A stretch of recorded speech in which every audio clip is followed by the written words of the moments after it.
Coder here, and today we're going to learn how we can make our apps secure, because right now in all our projects that we've developed in each channel, we haven't really taken care of security because I prefer to just look at logic and leave security for you. But now I'm going to give you some easy steps that you can take in order to make your app a lot more secure, because remember, Firebase is all Coder's client side. And right now, the only thing that we have are these things called Firebase rules, which will actually restrict the content that the user is able to either read, write, or whatever, according to the rules that you set and to the conditions that you want the user to be on. So we'll be taking a look at 3 different cases, study cases, that are really common to find in a Firebase project, and hopefully you'll be able to apply them to your own project. These will be really simple study cases, but nonetheless you'll be able to pick up what you learned from this lesson and apply it in a more general approach. So let's get right into it and enjoy. Okay guys, so here we are, and for the sake of this lesson, I created a database that has a structure which you would probably find in a real Firebase project. It has some things that don't make a lot of sense, and you'll never do them exactly like this, but the structure is similar, so it has some similar aspects to it. Okay, so we have an admin, and this node right here is just so that, let's imagine that the user is going to load up this node and see if this running is true, then it will continue to the project itself. If running is false, then it means that the app is down and for some reason the user can't log in or use the app at all. This is just for the admin, so the user shouldn't be able to get access to this. So the user can only read the admin, whether the user is logged in or not. Then we have the users, which has all of the user information. So this one, I've created the account for it, so it has the hash, the ID of the user. And then we have user 1, user 2, user 3, user 4. They are all basically the same. And what we want to do is for the user to be able to, if I'm not this user, for example, let's use the users because it is much easier to read, obviously. If I'm user 1, then I should be able to alter my email, I should be able to read the content that's under my node, and so on and so forth. But if I'm user 1 and I'm trying to change the email of the user 2, I shouldn't be able to do that, right? And I shouldn't be able to add information because this is just the info of the user. So this node should only be accessed, or better yet, changed by the user if the user is logged in to that node. So that's one of the things that we want to do. And then we move on to a more complicated issue, which is, let's say, this chat. And we have chat and connection, and we have these users that are nested within each other. So for this, what I wanted to do is to emulate a chat, so that if a user starts a chat with another, then it will create 2 nodes in here. It will go to, let's say we are user 1 and we want to chat with user 2. Then we'll create a node inside it, inside ourselves with user 2, and create another one inside the user 2 with our ID, so that we can comprehend each other, and that we can know so that we can both know who is following who, or who has a chat with whom. So inside here we have confidential information. Obviously, this is just to emulate something, so that you know that you can't access it. And so I just placed confidential. Imagine this is a bunch of data that only the user 1 and user 2 can access, because they are in a conversation, them both. Okay, so that's it, and this will be the most complicated one, but it is really easy to do nonetheless. So now our rules are set to true and true. This means that the user can read the data, write data wherever he or she wants, with no problem at all. And obviously this is not safe. This is only meant for testing purposes. And yeah, that's why you have to be careful with this. If you have true and true, then make sure that by the end of the project, you try to change this into something that's secure, because this is an open door for anyone to do whatever they want with it. Okay, so now I'm going to jump into the project that I've created just for this, and I'm going to collapse this. Okay, so we have a main activity, which is this activity right here, and we have the content activity, which is the activity that the user goes to after registering. Okay, and right now I have in the main activity, it is running this function right here, which is called the send get data. So it just is a function for us to do whatever the hell we want. And right now I'm just trying to get the main DB. The main DB is the whole database. I'm trying to see if I'm able to, without being logged in and without anything else, can get all of the database. And after we'll also test if you can delete all of the database. So I'm going to run this, and let me just check right here. Okay, I'm going to clear up the log, and I'm logging this data into the V SimCoder Firebase, and you can do this as well. The V means that's verbose, and this first tag is something that we can look for in the log. So it's much easier to find, because if we remove this, then you can see a bunch of logs appear. So if you want to be more, have an easier job, then we just use a tag that's unique to us. Okay, I'm going to quickly run the project. And we should expect all of the database to appear here because our rules are set to true. Okay, and as you can see, this is all of the database. And yeah, so this isn't good. I'm going to try yet another thing. I'm just going to comment this out, and I'm going to do something that hackers like to do and people that want to mess with you like to do, which is just remove value.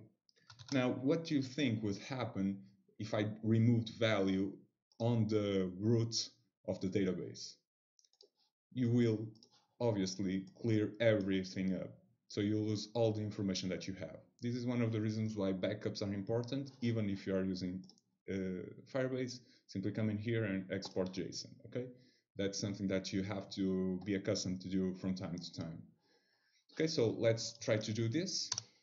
Run it, and let's see the magic happen. Okay, it opened up, boom, and the database is cleared.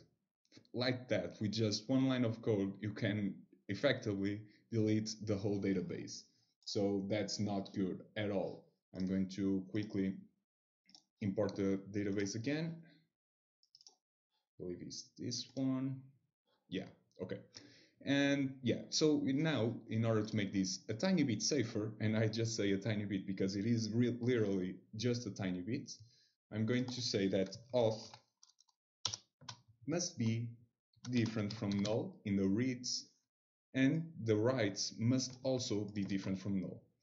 This simply means that, and I forgot that we must enclosure this in double quotes, so let me just do that.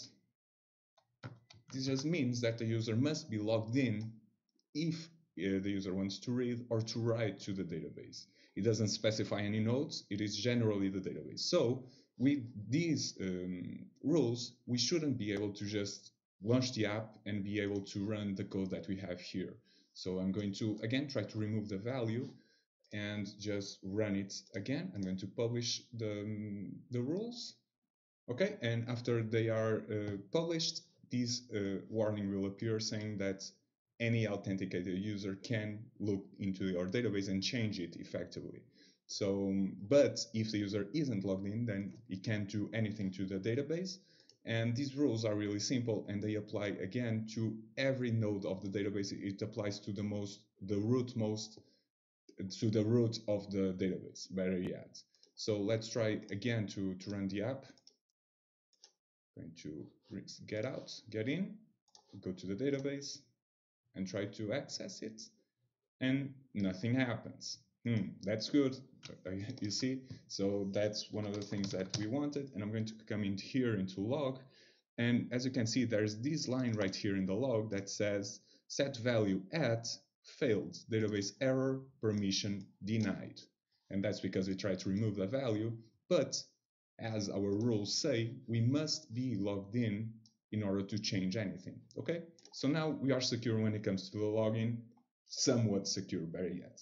So now one of the most basic things that we would like to do is to get the admin this value, and we want any user to access it. We don't need an authenticated user to be able to read this value, but we don't want any user at all to be able to write in here. Okay, so to do that is really simple. We simply must come in here and say first of all, I'm going to leave this for a bit, and we must specify this node. So admin 2 points, open brackets, and now we can specify what we want the user to be able to do inside of the node admin. Okay, and so I'm going to just grab this, copy it in here, and as I've said, I want the user to be able to read it. Any user doesn't need to be logged in, but I don't want any user to be able to write in it. So we set the read to true because we want everyone to be able to read it. And we set the write to false because we don't want anyone but ourselves that we have access directly to the database. We can simply come in here and change true. This won't change because of the rules. We can still do that because we are the admin of the project. But any user that's logged in or that's using our app won't be able to do anything to it. Okay, publish. And one more thing, because we've specified the admin and we remove the read and the write from the root, you can imagine this as the database that we have right here, okay? Because we are only using the admin, the Firebase project will assume that any other node that's not specified in here will have the read and the write set to false. So you have to, when you start writing rules, you have to do it for every single node, main node, better yet, because otherwise the user won't be able to access any of that. And yeah, that's also not good. So when you start, you have to go all the way basically. So you have the read and set to true and the write set to false. And let's try to come in here. So now we have the send get data, and we are going to try to remove the admin DB. And after that, we are going to try and get the data from the admin DB. Okay, so I expect this to fail, but this to work, even though we are not logged in. Okay, so let's quickly run the app, open the logcat, remove this, say SimCoder Firebase, and oops, I missed it, so I'm going to run it again. And we were able to get the admin, but were we able to delete it? No. The admin running is still here, and if you come in here and simply specify Firebase in the verbose log, we can see again the permission denied. Okay, so that's excellent. That's exactly what we wanted, and now we can move on from the main page and actually log in and try to do some things. Okay, so next up, we are going to work with the users. So in the users, again, we want the user, if we are user one, for example, we want to be able to read and to write inside it. But if we are not user one, but are trying to access the user one, then we want to only be able to read, okay? So let's come in here in the content activity. In here we are all already logged in because it is the main page, and I'm going to come in here and log in right away. Test@gmail.com 1, 2, 3, 4, 5, 6.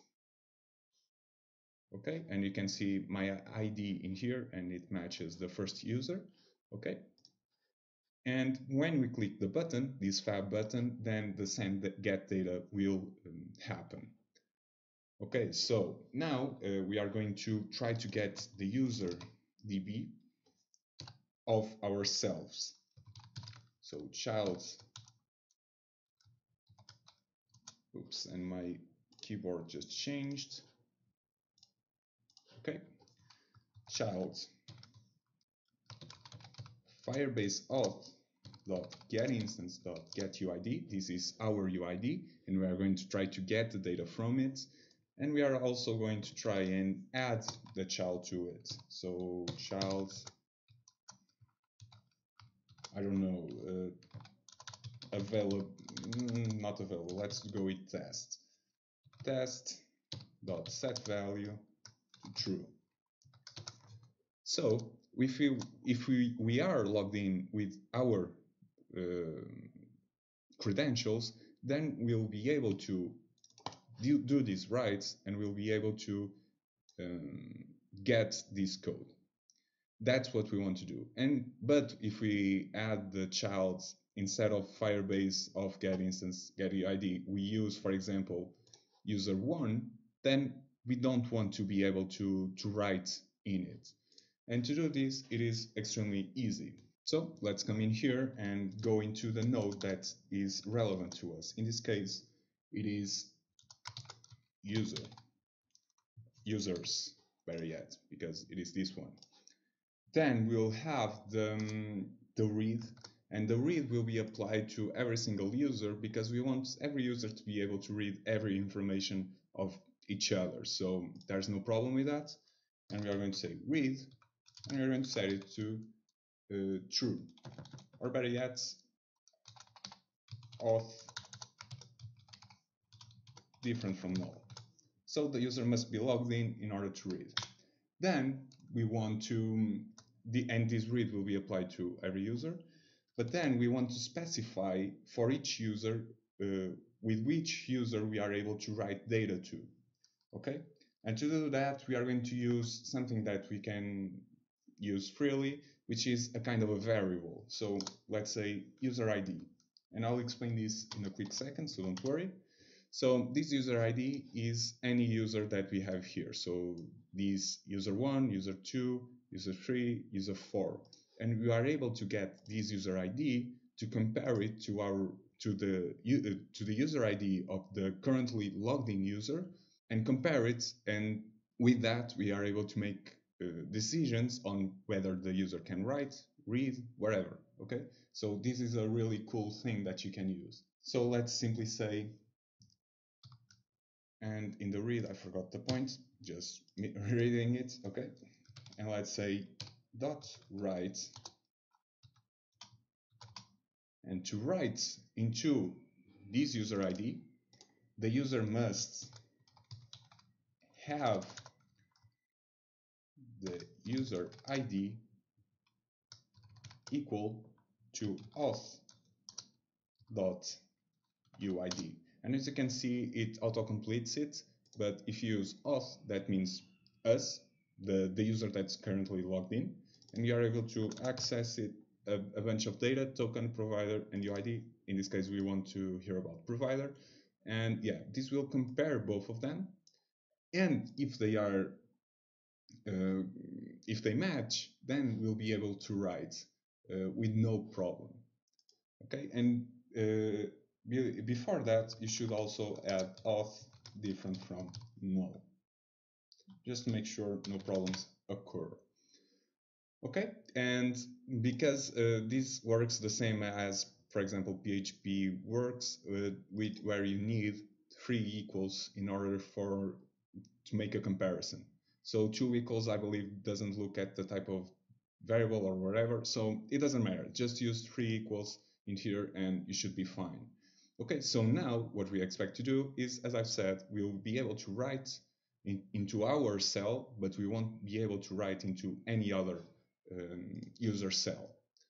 No, better yet. So I'm going to actually come in here and expand this a bit further. I'm going to try and write to the user1 with the same test set value to true. And I'm going to try and get, instead of getting the data of our data, I'm going to get the data of the user1. That way we can kill two birds with one stone and just do it with one launch. Okay, so let's try and run it. And I forgot to publish the app. Let's do it quickly. Okay, the rules have been published. And now, if we come in here and try to run it, it will write, as you can see, to our node, because we are logged in with this user, but it didn't write to the user one. And it probably got the data that we needed. So yes, it got the data from the user one, which is exactly what we wanted. And yeah, I'm going to run this again because we weren't able to see it happening in here. So let's do it. Launch. Give it a second, and we must click, obviously. And there we go. We got the data from the user one. It is exactly what we wanted. So we are able to get the data that any data that is in the user's node, but we are only able to write to our own node. That's really cool, and that's a fantastic feature that we are able to implement, because otherwise, without this, Firebase would be useless because it is completely unsecure. Okay, so now that that's done, we are going to move on to a more complicated issue, which is nesting. And so we have one user, then another, and we only want the user to be able to access the data if it matches either this one or this one. Okay, so let's try and do it. I'm first going to change how we get data. I'm going to quickly copy this, comment it out, do it again, and come in here into the ChatDB.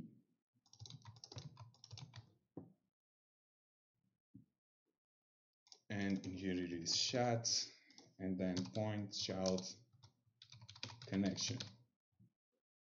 Okay, and as you can see, we want to be able to come in here. So I'm going to use the user2 and user1, and then yeah, let's go with that. So in the user2, let's imagine we are a hacker and we want to be able to get this confidential information, but we aren't logged in as user2 or user1, obviously. So how are we going to do it? We would first try to write the child that we want. So in this case, it would be user2, and then followed by the user1. Okay. And this is to write the value, but to get the value we want in here. Okay, and I'm going to also write just to show you that it isn't possible. And because this is a chat or wherever, the user1 also has the information of the user2. Okay, so let's try to write it to here and say to false, for example. We want to delete all of the data that's inside here and here. Okay, that's our goal. Let's see if we as a company that's trying to protect our project are able to defend against an attack like this. Okay, so to do this, we are going to follow the same logic that we did with the user's defense line. And it is really similar. So let's say chat. I'm going to correctly ident this. Then we have connections. I believe it is just connection, yeah. Then we have the users. So because we can simply because, as you remember, we can use variables inside the Firebase rules, let's try and use two variables. One for the first user, so user2 in this case, and one for the other user, user1. So let's say user. I didn't want to use user ID 1. Okay, that can be open brackets and user ID 2. Okay, and this isn't the ID of the user, this user 1, it is a user 1, like a general user 1. Because as you remember, these are variables and these will be applied to any and all IDs that are in here. Okay, So now, as I said, we want to protect this data. So we want the user to not be able to write if he isn't one of these, and we don't want the user to read if he isn't one of these. Okay, so how can we do this? We are going to do exactly what we did in here. So let's say write,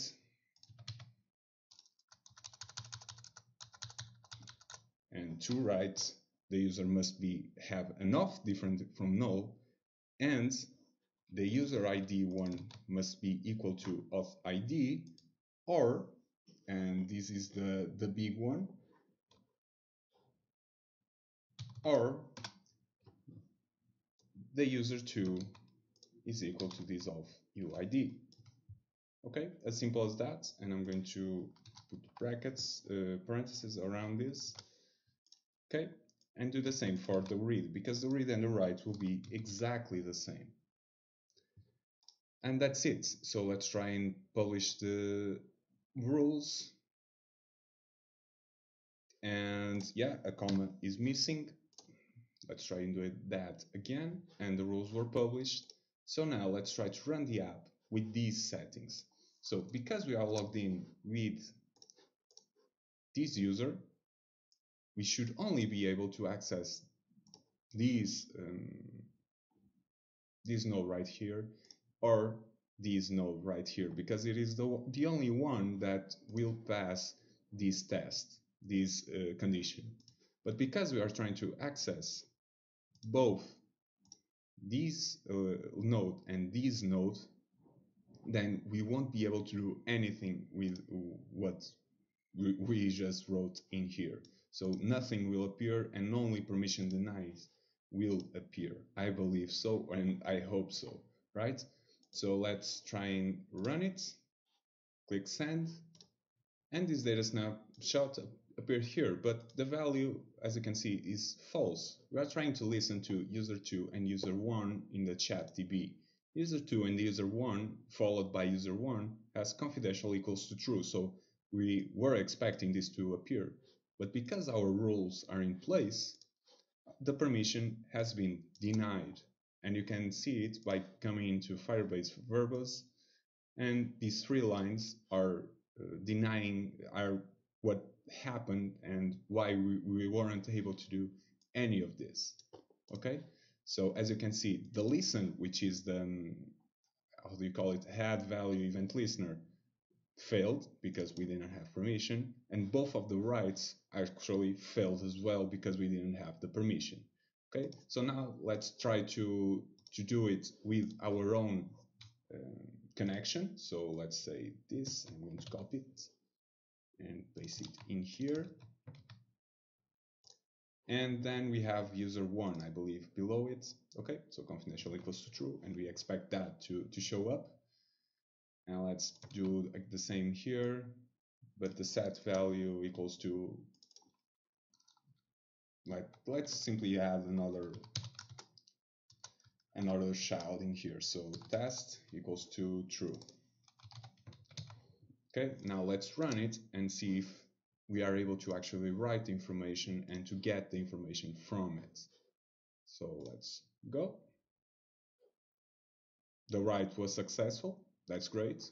And if you come in here and go into SimCoder Firebase, then the value appears to be false, and that must be a mistake. Okay, so okay, the problem is that I forgot to remove the user2 before pasting this in, and because of that, we weren't able to get the data. But let's run it again, and for some reason the input popped up, but no problem. Let's send and get data, and again, as expected, we are able to get the data because our UID is the same as the UID of the user that we are currently logged in with. Okay, so that's it. I touched upon every aspect that I wanted.